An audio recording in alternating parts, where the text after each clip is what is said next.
Olá, esse é mais uma Apostila com Vida. Meu nome é Jorge Cruz e na cobertura da Mostra Tiradentes São Paulo, a gente recebe hoje os diretores de Oráculo, a Melissa Dúlios e o Gustavo Ian.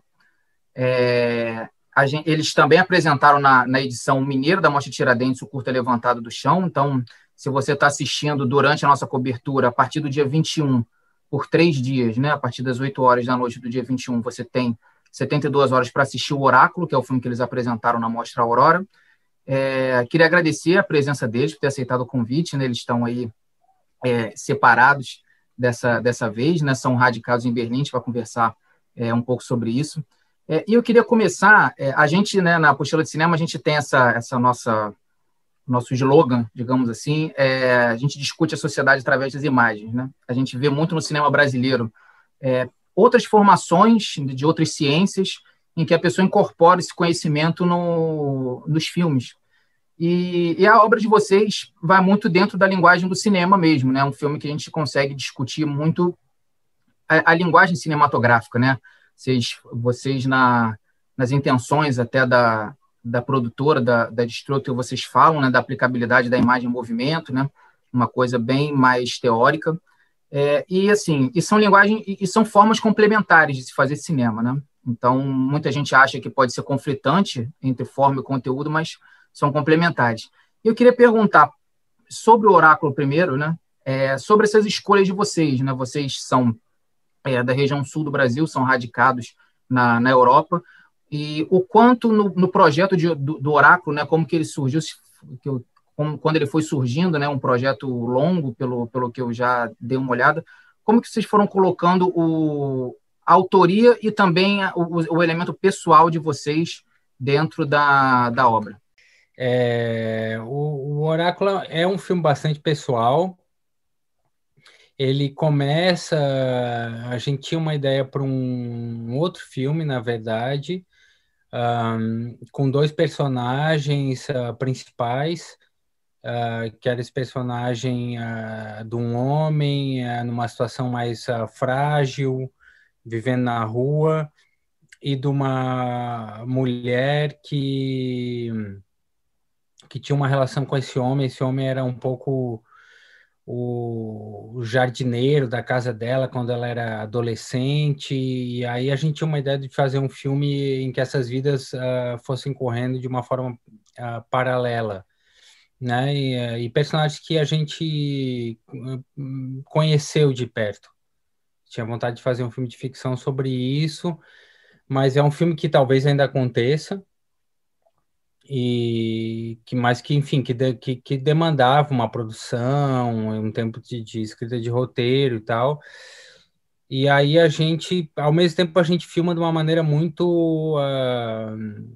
tem um amigo nosso de São Paulo, Kaká, que uma vez ele explicou assim a maneira que ele faz filme, e a gente se identifica que a gente opera muito na chave do desejo, né?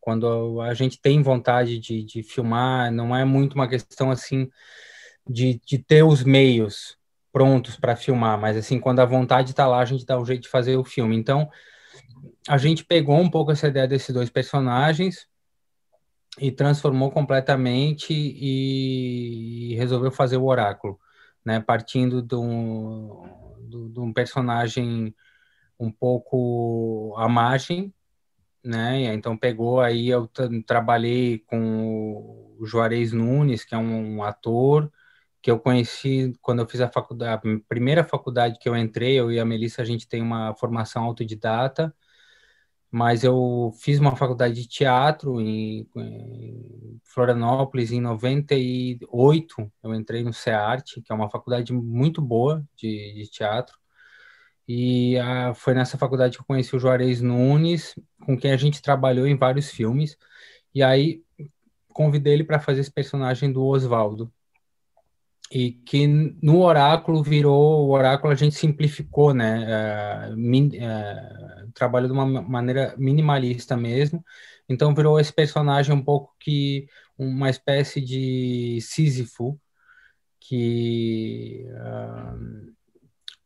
enfim, vive na rua, ele acorda sobre uma grande pedra, em cima de um rochedo, ele quer descer, tem umas garrafas ali, tem uns certos elementos, assim, né, de uma vida um pouco à deriva, do álcool, né, de estar um pouco flutuando sobre a vida, acorda, desce dessa pedra, e aí entra no mar, e ele, né, na nossa cabeça, ele meio que quer se despedir da vida, e aí numa outra cena, o mar joga ele de volta para a vida, então ele está sempre nesse ciclo de tentar sair, mas a natureza ou a própria vida lançar ele de novo para dentro dela mesma.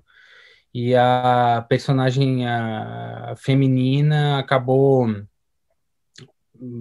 por um encontro que eu tive lá em Florianópolis, também através dessa faculdade de teatro, de um casal de diretores que tem um grupo de teatro de rua que chama Erro Grupo, o Pedro e a Luana, eles têm uma filha, Alice, e aí uma vez eu fui na casa deles jantar, conheci a Alice, e ela tinha na época 10, 11 anos, fez uma espécie de performance, um show com patins na garagem da casa deles.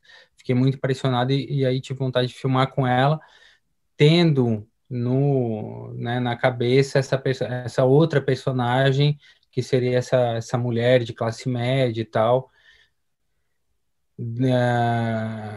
na qual, né, que tem essa vida, na qual esse outro personagem teria uma relação com ela de trabalhar na casa dela e tal. No Oráculo isso não aparece de maneira nenhuma, mas assim, essa outra personagem estava no fundo e acabamos pegando a Alice um pouco para fazer essa personagem, mas aí se distanciando totalmente da ideia que a gente tinha de uma personagem adolescente que tenha essa vida de classe média, que tem alguém que trabalha na casa dela, e pegando a Alice pelo que ela é, né? Que é alguém uma adolescente que está começando. A gente não sabe se a Alice vai ser uma artista ou não, mas que, enfim, que tem essa propensão, assim, essa sensibilidade, e aí pegando ela pelo que ela tem mesmo. E a Alice, na primeira vez que eu conheci ela, ela tinha 11 anos, e aí não deu para filmar, a gente acabou filmando 4 anos depois, ela já tinha mudado bastante, né? Dá para imaginar uma pessoa que tem 9, 10 anos, e depois com 13 anos já é uma outra pessoa, e ela estava fazendo música, então a gente decidiu junto filmar ela tocando uma das músicas que ela estava, não era nenhuma composição dela, mas uma das músicas que ela tinha gravado, e filmamos isso também. Teve um espaço aí entre a primeira cena e a vez que a gente filmou a Alice no quarto dela tocando a música de 4 anos, se eu não me engano. A primeira cena foi em 2016, 3 anos, e a Alice foi em 2019. E no meio disso outras coisas aconteceram. O filme ele foi filmado cada vez que a gente estava no Brasil, em Florianópolis, na cidade onde eu nasci e cresci.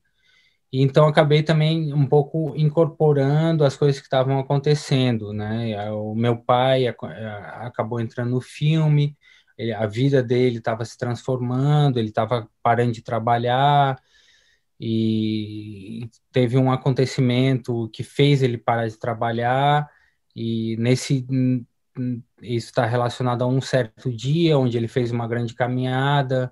Então a gente refilmou, reencenou esse dia na vida dele. Então foi um filme que foi acontecendo aos poucos, com pessoas que fazem parte da nossa vida afetiva, pessoal, familiar, e que a gente foi incorporando as coisas que a gente encontrava nessas idas ao Brasil. Acho que isso que é importante, né? Não foi uma coisa assim, o nosso dia a dia. Foi um pouco uma mistura. Aí, realmente, ligando a tua pergunta, né, é muito pessoal no sentido que são coisas que a gente conhece bem, parte de um certo imaginário nosso, uma ideia de fazer um filme sobre coisas que a gente conhecia, mas aí trazendo essas ideias para uma realidade que a gente estava convivendo a cada um ano, a cada 2 anos, quando a gente voltava para Florianópolis, a gente reencontrava essas pessoas, o que estava acontecendo, e aí uma vontade de fazer um filme com esses pequenos momentos que a gente convivia, com essas pessoas que a gente estava encontrando ali, e aí botar um filme junto a partir de elementos muito diferentes, né? Realmente, assim, aí a gente entra numa chave da experimentação mesmo, de uma ideia de fazer um filme com 2, 3 personagens que, na verdade, não tem muito a ver um com o outro, não tem uma ligação lógica entre eles, mas por alguma razão, no nosso universo pessoal, afetivo, ficcional e mesmo artístico, a gente quer botar eles junto no mesmo filme e ver o que vai dar. Então, o Oráculo, ele parte um pouco disso, assim, de uma história pessoal, convivência com pessoas que a gente conhece, uma ideia de um outro filme, de alguns personagens ficcionais, e aí pegando elementos concretos dessas nossas idas ao Brasil e de como a vida está mudando lá para as pessoas que a gente conhece, e aí pegar essas coisas, botar junto em poucos encontros. O Oráculo é um filme que ele foi filmado ao longo de 4 anos, né, de 2016 a 2019, mas foram 8 cenas ao todo, 8 encontros em 4 anos, né? Cada cena foi filmada só uma vez, então muito esparçado, muito aos poucos, mas encontros também muito precisos, assim. Então, uma mistura um pouco entre uma vontade de fazer uma ficção a partir de elementos que a gente conhece e, ao mesmo tempo, trabalhando com uma realidade que está mudando, mas que a gente não está acompanhando diariamente, que a gente tem contato quando a gente volta. Então, a gente pega esse encontro com a Alice ali, é uma volta a Florianópolis, encontrar esse casal de artistas que a gente admira, aí conhecer a filha deles e dizer, não, vamos pegar isso e botar dentro do filme. Então, são encontros muito pontuais que dão uma ideia de uma continuidade, para a gente é contínua, de estar vivendo fora, de estar voltando ao Brasil, né? Não, é uma coisa contínua, mas que tem também uma quebra, né? Porque são encontros que acontecem separados ao longo do tempo. Um pouco isso, assim,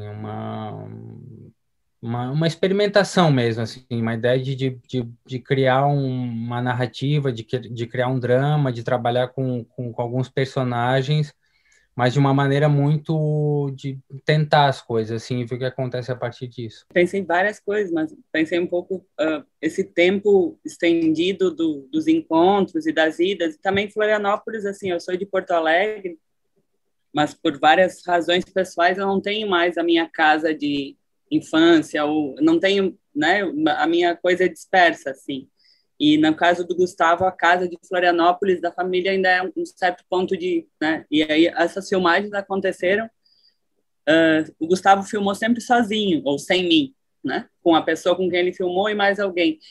E a gente brinca assim como o nosso cinema, o cinema seria bom que todo mundo visse assim talvez, mas que ele é muito profético, né? Quase a gente criou para fazer esse filme essa maneira à distância e tipo de deixar o tempo acontecer, mas também saber quando é hora daí de trabalhar a coisa e chegar ao fim, né? Quer dizer, deixar uma coisa acontecer no tempo, anos desses planos, dessas filmagens, desses encontros, mas sentir que era hora de colocar o filme junto e era aquela hora. Eu acho que isso é bem interessante, assim, quase contraditório, né? Assim, a gente sempre trabalhou na chave do dia a dia e no estar junto e a coisa acontecer durante a vida, mas nesse caso não, era assim, tipo, ok, Gustavo tá uma semana a mais lá, vamos rodar um plano, como vai ser esse plano, conversar à distância. Então, esse trabalho remoto, a gente já estava ensaiando ele e agora ele se tornou necessário.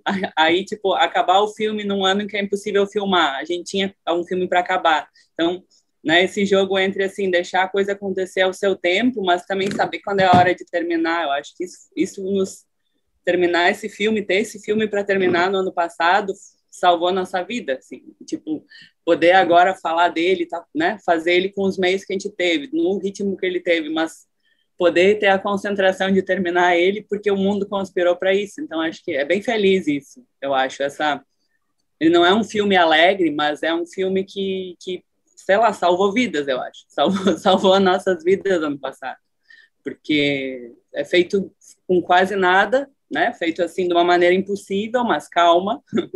E aí ele terminou dessa maneira feliz. Foi super legal. E essa coisa de ser um lugar tão familiar, como o Gustavo fala, que eu acho que está no filme, né? O Juarez, ele não é de Floripa, ele é de São Paulo e agora ele mora em Natal. A Luana também e os pais dela, eles estão em Barcelona agora, eles já não estão em Floripa. Então, Floripa é a casa, mas ninguém mais está lá. O Fernando está lá, pai do Gustavo, né? Está lá, mas assim, essa coisa de estar exilado por qualquer que seja a razão, ou, né, onde a gente está, onde está o nosso coração, né? É muito interessante, foi interessante ouvir o Gustavo falar dessa maneira, assim, como são encontros com pessoas, mas são encontros também com lugares, né? Várias pessoas falam disso, quanto num filme de planos únicos, os cenários são... é óbvio que não é à toa que você escolheu aquele lugar, porque se você vai persistir nele. Então, sim, só um complemento bem solto, assim, mas de dizer, tipo, eu não sou de lá, mas esse lugar é a minha casa, de uma maneira, porque é um lugar que eu posso voltar, né? Que tem algo que fica lá. E, então, é interessante isso, eu acho. Como Floripa se tornou o lar, também o meu e também o do Juarez, e no caso é o do Gustavo. E aí a gente quis homenagear isso no filme. Como o Gustavo fala, temos um outro filme que é meio que um espelho ou um negativo, sei lá, como dizer, que vem desse filme, ou qual veio antes, a gente não sabe, né? Oráculo ficou pronto. Mas enfim, é muito pessoal, mas no momento de montar ele e tornar ele um filme, eu acho que tanto eu como o Gustavo conseguimos tomar a distância de dizer assim, não, isso, né? A gente não precisa contar tudo que está por trás, porque está ali, para quem aceitar o jogo, mas está ali, não é uma questão de explicar por quê, né? Foi bom que a resposta de vocês já acabou tocando no assunto que eu ia trazer, né? Que é a relação de vocês com o Brasil, com a origem de vocês. Vocês já desenvolveram bem, inclusive falaram como que isso é trazido no Oráculo, né? Vocês são realizadores que não estão morando no Brasil no momento, mas realizam no Brasil. Então, eu queria que vocês falassem um pouco, né? Vocês vieram, né? O Muito Romântico, né? O filme anterior de vocês, um dos filmes anteriores de vocês, circulou por vários festivais, tanto o Festival de Berlim quanto o Mostra São Paulo, Janela de Cinema. E, assim, comentários da época falavam muito sobre essa abordagem, tendo o amor, o sentimento como pano de fundo, né? O filme de vocês, o Oráculo, principalmente, né?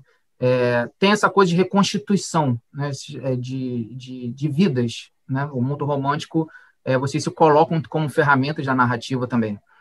Então, eu queria que vocês falassem um pouco como que apresentar também o trabalho de vocês em festivais, um festival como Tiradentes, né? Que é um dos principais palcos do cinema brasileiro contemporâneo, como que é essa troca, né? Assim, o online acho que salvou muita gente, né? O festival online, o trabalho remoto acabou salvando realmente na área da cultura muita gente nesse 2020/2021. Mas eu queria que vocês falassem um pouco dessa troca que vocês têm nos festivais e como que foi na Mostra Tiradentes de janeiro, né, que agora está se repetindo na versão paulista, essas trocas tanto com o Oráculo quanto com o Levantado do Chão, né, que foi exibido na Mostra Panorama. A gente começou a fazer filmes em finalzinho dos anos 90, né? Então a gente vem dessa turma que mostrou Super 8 em Gramado, a gente participava mesmo exibindo, meio que dando uma força, organizando a mostra. E eu acho que a nossa carreira, a minha e do Gustavo, ela acontece, talvez mais da metade da nossa carreira fazendo filmes, já são 20 anos, mais de 20 anos que a gente faz filmes, e quase 15 morando fora. Mas nem por sorte, mas porque são assim as coisas, né? O nosso cinema, ele comunica muito, geralmente, muitas vezes ele é em português e ele se comunica com o cinema brasileiro, que é a nossa escola, e a gente sempre exibiu tanto nessa ponte entre Brasil e Europa, que é Santa Maria da Feira, né? Que a gente teve a sorte de conhecer logo nos primeiros anos aqui, mas também exibindo os filmes no Brasil e geralmente mesmo sendo filmes rodados em outros lugares nas competições brasileiras. Assim, acho que a gente começou a carreira no Brasil, saiu, mas não é que a gente entrou num outro sistema, a gente continuou produzindo muito parecido, e então exibindo muito no Brasil, né? O nosso cinema, a gente exibe na Europa, de modo geral, na Europa mais do que até na Alemanha, que é o lugar onde a gente, né, tem a base, mas aqui é como dizer assim, foi a vontade de sair lá do extremo sul do Brasil para estar num lugar mais central.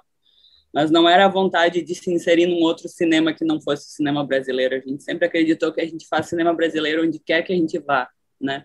Porque o nosso cinema é feito de pessoas muito mais do que de meios, né? E sempre foi assim, e talvez vá ser sempre assim, porque eu acho que a gente não escolhe muito como a gente faz filme. Então, Tiradentes, eu acho que nós exibimos pelo menos uma vez, curta, mas a gente não estava, né? E nunca fui, né? Minas já tive, mas Tiradentes não. Mas foi uma grande alegria para esse filme, porque pro Oráculo, porque nos parecia que, enfim, que era um filme muito brasileiro, mas um filme talvez difícil em qualquer lugar, mas eu acho que as condições do planeta no momento permitiram ao público um frescor, assim, né? Para poder concentrar num filme que teoricamente seria difícil, entre aspas, né? Isso eu acho uma série de coisas felizes, na verdade. Eu acho, assim, a gente se acostumar. Acho que o Oráculo foi super bem, ou teve um bom retorno, mesmo sendo um filme que demanda muita atenção. E os nossos filmes não são sempre assim. Eu acho que a gente opera numa chave experimental, mas muito colorida, rápida, rítmica, e o Oráculo ele é diferente, ele é um filme de uma maneira de dispositivo, né? Ele é um filme que diz assim, você vem com a gente ou você não vem com a gente, né? Ele não dá muitas opções, né? E eu senti que por várias coincidências o filme foi o momento certo de fazer ele, de terminar ele e o local certo para estrear. Então acho que é isso, assim, a gente faz filmes já por sorte, já pensando sim que existe um público que vai ter interesse de ver eles. É exatamente onde esse público está. Uma boa parte é no Brasil, pela nossa maneira de operar, de trabalhar, de produzir, de se interessar pelo que as outras pessoas fazem. Então, nós, mesmo não estando no Brasil todo o tempo, a nossa, né, não tem nenhuma ruptura quando a gente vai embora. É mais uma vontade de poder estar em vários lugares ao mesmo tempo, né? Mesmo antes da gente ser seres digitais, assim, a gente ainda podia se locomover. E aí vem disso, e é muito feliz continuar, né, que a gente continua aí, mesmo sem estar sempre aí. Acho que, enfim, é isso. Eu sinto que a gente faz parte do cinema brasileiro e não de outro cinema. Claro que a gente é um cinema brasileiro que viaja, né, mas ele não tem ruptura, né? Que é o que a gente mais consome também, no fundo, né? A cultura brasileira.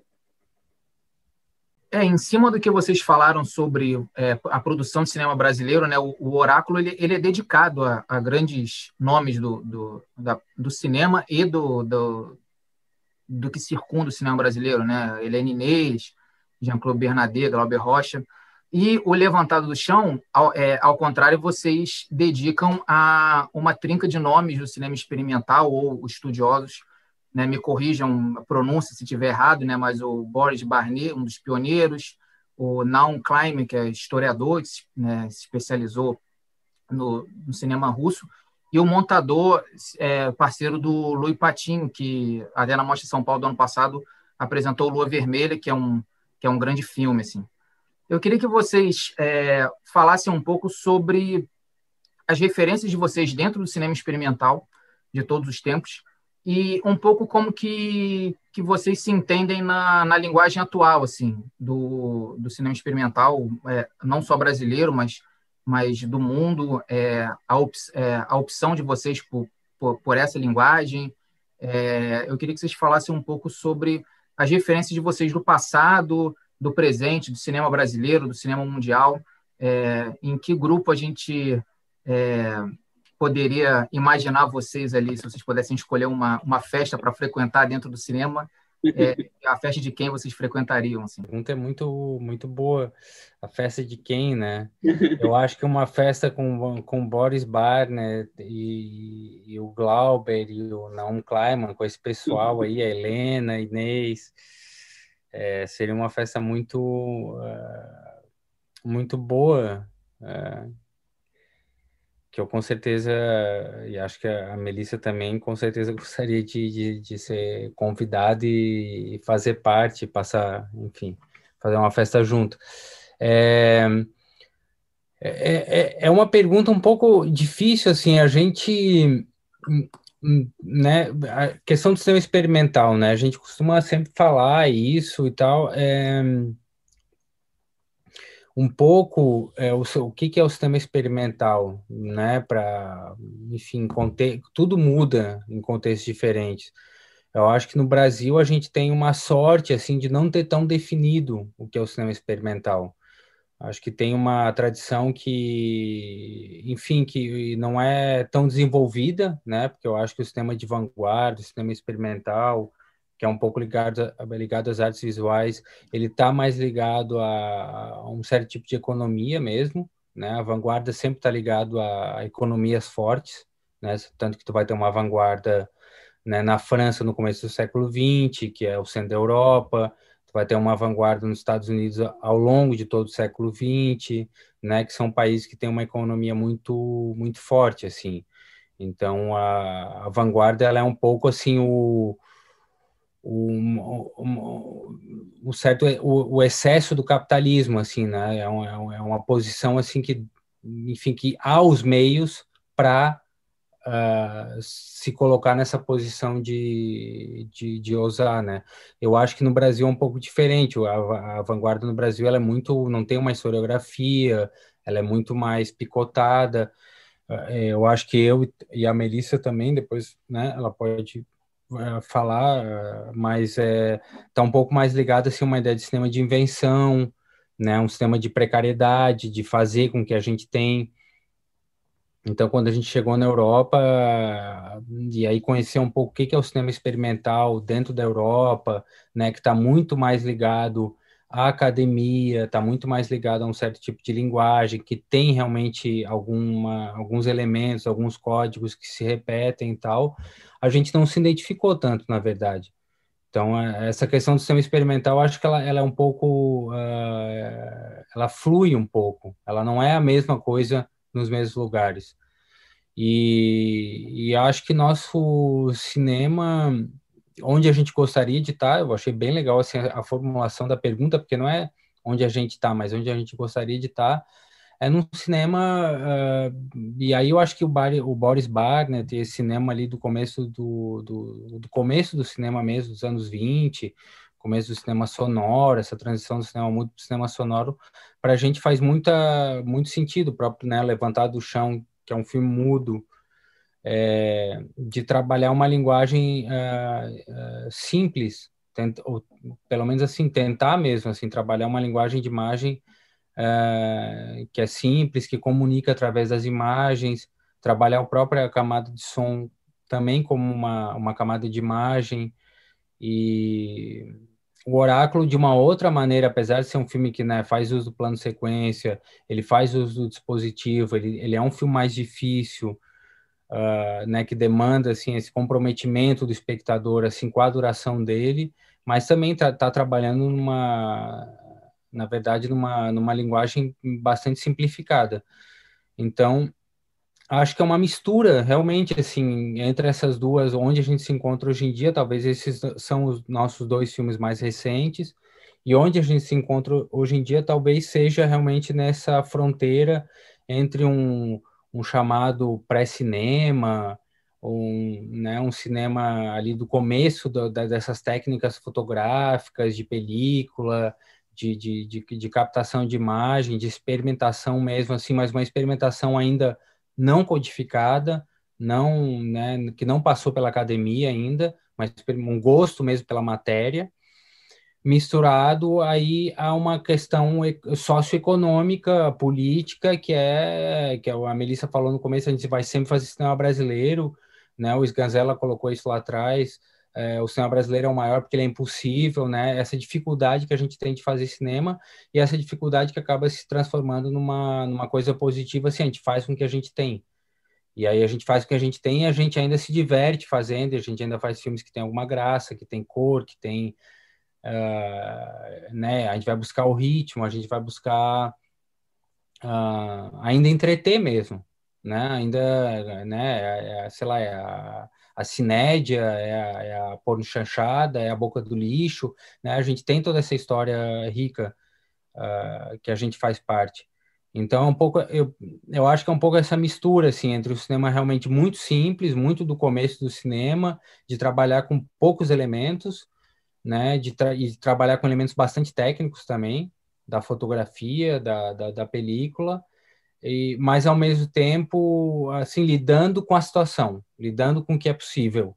E acho que aí eu acho que é onde o Glauber, a Helena vão encontrar o Naum Kleiman e o Boris Barnett, assim, é exatamente essa mistura. Eu acho que nessa questão da festa é muito bonito também a dedicatória, né? Isso, a questão de dedicar os filmes, a gente começou não faz muito tempo, acho que foi com o Almaraia, né? Que é um nosso penúltimo curta. E veio de uma provocação, não uma provocação no melhor sentido, veio de uma colocação do Naum Kleiman, que, então, dá para dizer também isso, temos a sorte, o orgulho até, de dizer que Glauber nós não conhecemos, né, por uma questão de tempo, mas o Bernardet, Helena Inês, são pessoas com quem a gente já tem uma troca, o Naum Kleiman também, podemos dizer que é um amigo, então, pessoas que a gente, mesmo com uma diferença de gerações, que a gente tem uma troca próxima, assim, e foi uma conversa com o Naum Kleiman na última vez que a gente teve em Moscou, e fizemos uma série de encontros com ele, e ele falou de uma ocasião, Gustavo me corrige se não tiver certo, mas em Veneza, eu acho, foi o Kinky Duke, né? Kinky Duke em Veneza ganhou um prêmio, e aí ele foi lá para cima do palco e falou assim, na verdade esse prêmio não é meu, esse prêmio é desse cara aqui. Ele apontou para uma pessoa que era um cineasta da Coreia do Sul também, que estava também em Veneza com um filme, mas que não estava recebendo a atenção devida, e ele falou assim, ele é o meu mestre, eu queria dedicar esse prêmio não é meu, é dele também. E aí a gente se viu nessa posição de dizer assim, de agradecer as pessoas que te permitem estar ali, né? E até de um modo pessoal ou só por admiração, mas de estar trocando e de estar vivo no mesmo tempo com quem está, enfim, fazendo acontecer ou comentando o que está acontecendo. E aí daí veio essa ideia, né? No caso do Almeraia, nós dedicamos a um amigo que já não está, que morreu naquele ano. E aí quando nós conseguimos fazer esse nosso filme de uma maneira russa, que é o Levantado do Chão, veio a vontade de dedicar a essa pessoa que nos mostrou que tudo que a gente faz vem de algum lugar, e tornar isso visível né, é dizer de onde a gente veio. Então, a gente está sempre dizendo de onde a gente veio. E por isso o filme, no caso, O Levantado do Chão, é dedicado a essas figuras russas. E o Oráculo, eu assisti durante o processo de montagem ao filme Antes do Fim, se não me engano, chama assim, que a Helena e o Jean-Claude fizeram, né, como atores, e é um filme também que eu acho que comunica com o Oráculo de uma maneira, e aí surgiu essa vontade, assim, de dizer de onde vêm as coisas que nos fazem começar algo e que nos fazem seguir em algo, que nos fazem terminar algo, e aí de apontar, né, de onde vêm essas inspirações, essas relações. Então, é isso, é a gratidão, não só de ter aprendido com as pessoas, mas de poder trocar e saber que elas ainda, né, estão aí consumindo e aprendendo, e a gente está aprendendo junto, né, das coisas, e que isso atravessa o tempo, né, atravessa até a vida e a morte. Então, tem uma coisa... muito legal que você prestou atenção e trouxe isso, né, das dedicatórias, porque é algo um pouco novo para nós, mas que faz sentido. Se eu puder complementar, só porque eu acho que a pergunta é bem acertada, assim, só citar mesmo, o Godard, ele sempre fala, né, tem uma coisa que ele sempre repete, tu falou da festa, né, talvez no cinema seja uma festa só, né, que dá para entrar, enfim, e aí tem vários quartos e aí tem pessoas diferentes que vão se encontrar. O Godard, ele sempre fala isso, que na literatura né? Tu realmente, assim, tu tem bairros e cidades, né? Aí tem um bairro que vai, sei lá, que vai morar o Chekhov e o Proust, e aí ou talvez o Machado de Assis, e aí tem um outro bairro que de repente vai ser o João do Rio e o Burroughs, e tu entende? Mas eles vão estar meio que separados, assim. Só que no cinema não, é uma casa só. Tá todo mundo não, tu não tem essa hierarquia tanto no cinema, assim. É tipo, todo mundo tá no mesmo barco um pouco, É uma né? Tem ali comuna, né? É uma comuna. tu tem o Carlão, o João Calegaro, o Rogério, o Samuel Fuller, aí tu tem o Kubrick, tu tem, sei lá, a Ana Carolina, a Sara Gomes, e assim, é meio que a mesma casa, não tem tanta diferença. O cinema, ele tem essa coisa mais circense, né? Ele começou como um circo, né? E assim, a gente nunca vai conseguir se distanciar, assim, que bom que a gente nunca vai, por mais que seja uma indústria e ao mesmo tempo e cada vez mais tem modulações, né? Enfim, da maneira que é feito, das grandes produções e tal, agora com todas essas coisas de internet, plataformas e tal, mais ainda, mas assim, a origem mesmo é uma coisa muito popular, é isso? E a minha última pergunta é justamente nesse sentido da produção de conteúdo, da produção de imagens, né? O cinema ele se vincula muito porque a gente tem nossos referenciais de imagem, então cada um constrói o seu, então a gente também cria a ideia de que todos estamos conectados, né? Dentro do audiovisual, de certa forma. E tem uma cena uma das sequências do Oráculo me despertou pessoalmente um interesse, muita atenção nesse sentido, que é quando a Alice, se eu não me engano, né, ela canta o Deixe-me Ir, a música do 1 quilo.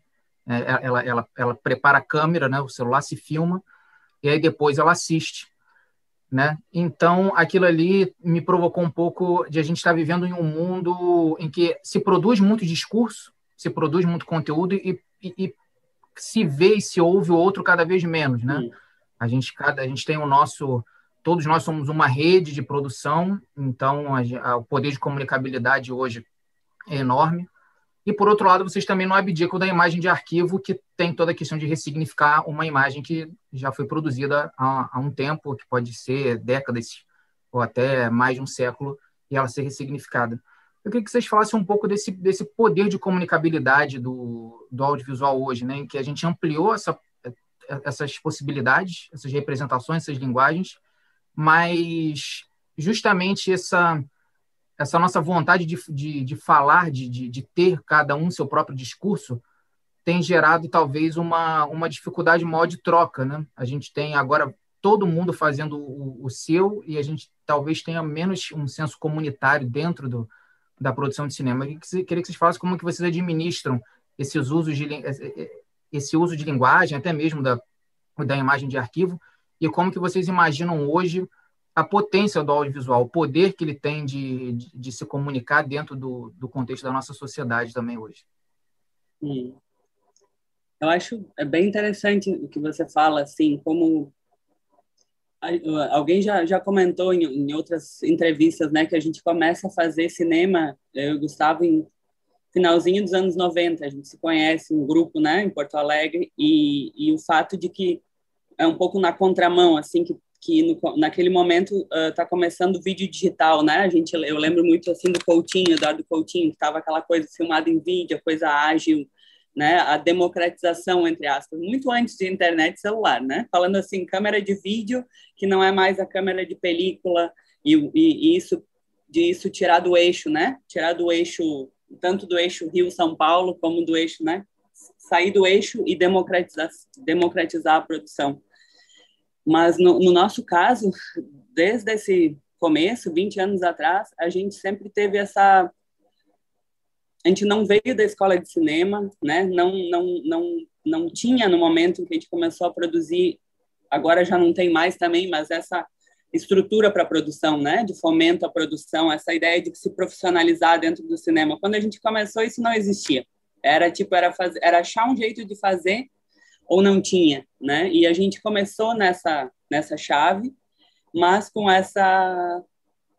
não sei, com esse luxo, com essa peculiaridade de filmar em película, né? Então a gente já começa numa época em que todo mundo vira as costas da película porque é complicado, a gente vai na película, né? E no momento assim que a gente pode estar comentando o que está acontecendo naquele momento, a gente mais se comunica com a história do cinema mesmo, né? A gente fala da gente na chave da história do cinema, ou falando sobre filmes. Comentar o momento agora, o que está acontecendo com a gente, sobre como nós estamos vendo filmes agora, sem poder ter a troca, né, frente a frente, eu acho difícil. Acho difícil porque, né, a gente está espalhado aí pelo mundo. E para mim e para o Gustavo, foi incrível poder estrear esse curta e esse longa nessa situação. E foi super, vamos dizer, super quente, assim. Não foi nada, né, como a gente pode pensar, assim, filme estreia, a gente não está junto no mesmo lugar vendo o filme acontecer, então vai ser um pouco frio, vai ser, né, estilhaçado, e não foi. Eu acho que, pelo contrário, ó, como eu comentei antes, acho que o momento de todo mundo estar ligado numa telinha de laptop ou de celular, e tudo sendo muito rápido e acontecendo naquela hora, a gente ter um filme que lida com o espaço estendido foi uma alegria, porque eu tenho a impressão que as pessoas se viram confrontadas com outro tempo, que talvez num outro momento elas não teriam a paciência, o estado de espírito para ter, mas isso surpreendeu elas. Então, você falou ressignificação, assim, a palavra que eu acho que mais tem me ajudado a sobreviver o tempo de hoje é que tudo se ressignifica tanto, né, e tão rápido, né, a gente, estando todos tão separados, a gente está muito próximo, e a nossa sensibilidade também teve uma virada, né, assim, como a gente está vendo os filmes, então, é incrível, assim, é um momento muito triste, muito dramático, muito sem perspectiva, mas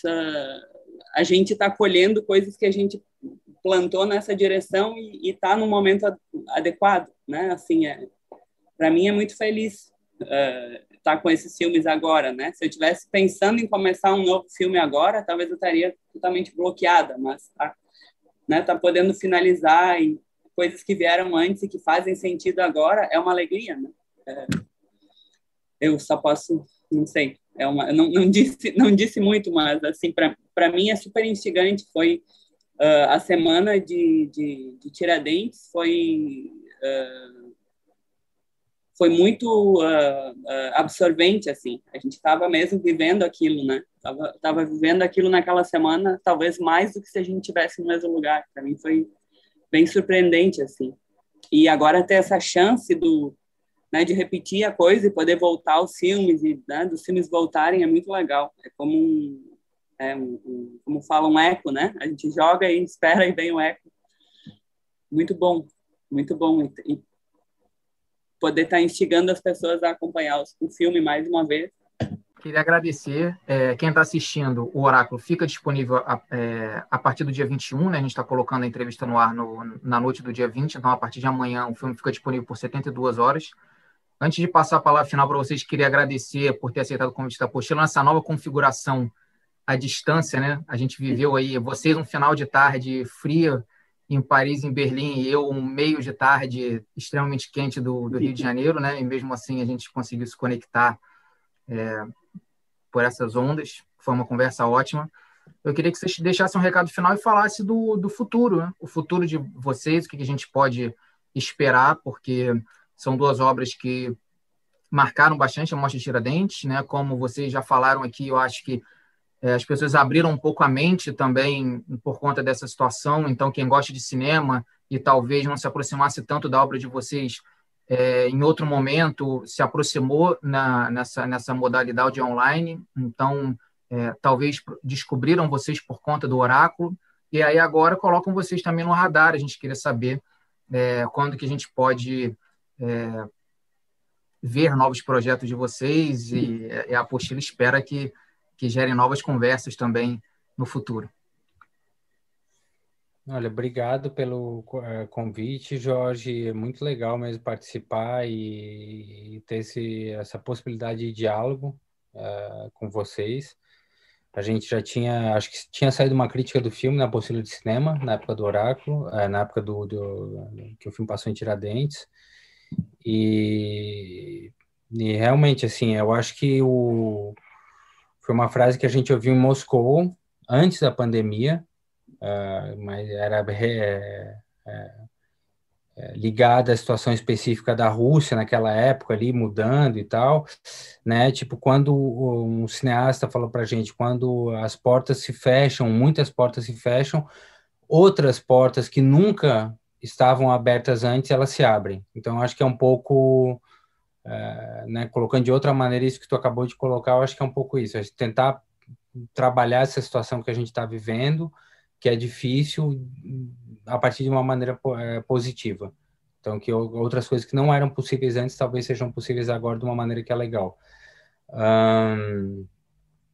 Em relação às coisas que a gente tem pela frente, a gente tem um filme que a gente está trabalhando mentalmente, também um pouco na prática, mas pouco a pouco. É um filme que a gente rodou quando a gente foi para o Brasil, a gente, né, morando já na Europa, agora já vai fazer 15 anos, e indo aos poucos ao Brasil. A gente teve a nossa maior temporada no Brasil foi entre agosto de 2018 e maio de 2019. Então, um período também bem emblemático, né, de mudança de governo no Brasil, né, que precedeu um pouco essa situação que a gente está vivendo agora. E a gente viajou por várias cidades brasileiras, meio que auto-organizou uma turnê, dando oficinas de revelação em 16mm, fazendo exposição de arte, fazendo performance e fazendo sessões de curta e longa-metragem muito romântico. E aí a gente foi filmando ao longo dessa viagem. E é um filme que a gente chamou de Rodagem e que a gente está ainda um pouco buscando, né, a forma para ele e tal. Eu acho que provavelmente vai ser um filme mesmo de montagem, de partir do material que a gente filmou, e aí criar uma camada sonora para isso, mas que provavelmente vai ser o nosso próximo filme. Talvez seja uma espécie de resposta, de continuação mesmo do Muito Romântico, que é um filme que é a nossa partida, né, enquanto casal, enquanto dupla, do Brasil para a Europa, e o Rodagem não é uma volta definitiva, mas é uma espécie de volta ao Brasil, e enfim, que a gente discute a nossa situação também, enquanto artista, enquanto pessoas, e toda essa situação acontecendo no Brasil. Então, provavelmente, não sei, a gente vai trabalhando muito também com o que é possível, mas o Rodagem é um filme aí que a gente já vem namorando, alimentando há algum tempo, o material já está ali, então a gente espera, a gente meio que botou essa data para a gente de antes das próximas eleições, já que ele começou antes das eleições de 2018, antes das próximas eleições de 2022, a gente gostaria de ter ele pronto. E tem um curta também que assim, para, né, deixar que também é um filme que aconteceu ao longo dos últimos anos e que o Gustavo ainda nem viu o material todo, mas que eu vi faz uns 10 dias pela primeira vez, e é também um comentário, assim, uma compressão de acontecimentos ao longo.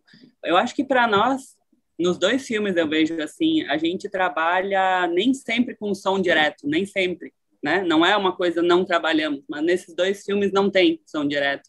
E aí vem essa questão, além da montagem, vem o que vai ser a camada de som, o quanto ela vai comentar, ou quanto ela vai deixar claro aquilo que a gente, né, que estava na nossa cabeça durante, ou o quanto as imagens falam por si, né? Ninguém responde a isso, né? Mas a nossa decisão de quanto comentar com o som, tornar mais claro o que estava na nossa cabeça, ou o quanto a gente consegue deixar as imagens por elas mesmas. No caso, esse filme, ele tem muitas imagens do céu, né, do cosmos mesmo, então e aí o quanto dizer assim né, o que é pessoal ali, ou o quanto deixar esses símbolos muito universais, né? Quanto afastar do pessoal, ou quanto trazer para o pessoal. Acho que os dois nossos próximos filmes estão na mesma chave, no mesmo dilema, no bom sentido, né? Que é de dizer, de comentar, explicar e aí tirar a explicação e ver o quanto precisa, né? Porque a gente não quer, assim, quer conduzir as pessoas, mas não quer, né? Quer deixar espaço para a pessoa derivar também, né? Assim, ao ver os nossos filmes, acho que a gente trabalha muito por aí. Mas tem no mínimo um curta e um longa, assim, mais do que na lata, né? Assim, já saindo da lata. E eles não têm nome ainda. Não, Rodagem tem nome, Rodagem totalmente tem nome, mas o curta ainda não. Veremos. E a gente espera que o Rodagem, né, também seja um registro de uma época de transformação que tenha durado pouco, né? Que ele saia Tomara também que daqui a 4 anos, Tomara. tenha melhorado para a gente. Queria agradecer, assim, a gente já está na expectativa, claro, pelo trabalho de vocês. É uma dupla, um casal que não só, né, instiga a gente a falar sobre a autoria, como também sobre a própria história do cinema, né? São filmes que a gente consegue trazer muito da linguagem, então foi assim, é ótimo, é um filme, Oráculo é um filme para se assistir várias vezes, até na crítica a gente fala, né, um texto de poucos parágrafos não é o suficiente para trazer o tanto sobre linguagem, sobre o cinema em si que ele provoca. Então, com certeza é um filme que terá uma vida longa. Convido vocês a assistir o Oráculo a partir do dia 21 agora de março, às 8 da noite, no site da Mostra Tiradentes São Paulo. Se você está ouvindo a nossa versão em podcast, acompanhe o feed com as nossas entrevistas. No YouTube, se inscreve no canal, ativa a notificação. A gente está produzindo várias entrevistas durante a cobertura dessa mostra. Muito obrigado. Esses foram, né, Melissa Dúlios e o Gustavo Jean, diretores de Oráculo, na nossa cobertura da Mostra Tiradentes São Paulo. Muito obrigado. Obrigado. Obrigado.